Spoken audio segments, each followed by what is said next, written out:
Hi everyone, today we're going to be looking at the relationship between force and momentum as a ball is thrown. This relationship is explained by Newton's second law, which is also known as the momentum principle, which we will cover in a minute.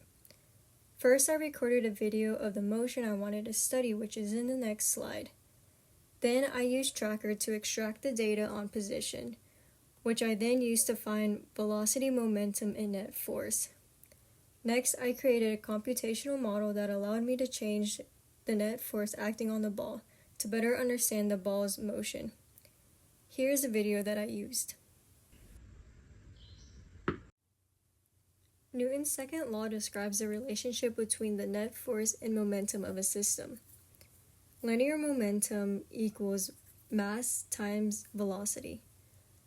Momentum is directly proportional to mass and velocity. In this example, velocity changes in both the x and y direction, and its magnitude varies as different net forces act on the ball. This also suggests that any variation to the ball's mass will change the momentum given the velocities remain constant. Net force equals the change in momentum over time, which also equals mass times acceleration.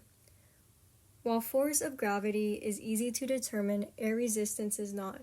We can use the velocities to find the net force of the object and subtract the force of gravity to leave us with a drag force. Here are the dimensions of the tennis ball that I used.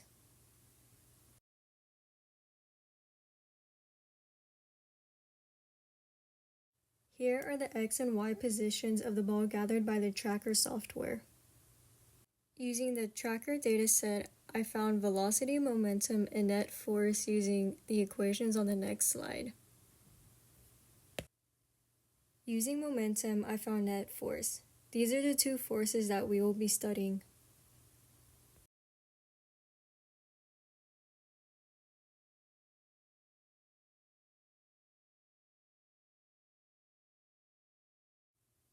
Here is the x position versus time and the velocity versus time for the x position for our three different examples. And here is the y position versus time and the y velocity versus time. And here's a trajectory for the two different computational models. Here is the data set for x and y for each model. Looking at our results, most of the graphs are similar. This is because we accounted for the largest force that is acting on the ball, the force of gravity. Because drag is a small force, there's a slight improvement on the results when we do account for it. The main difference is the x's velocity versus time graph. This shows the difference when drag is accounted for because it is the opposite direction of the motion. Therefore, the x velocity decreases. This experiment has some challenges and limitations. When analyzing our results, it's important to be aware of limitations and possible errors, such as miscalculations, wrong notation, and programming issues.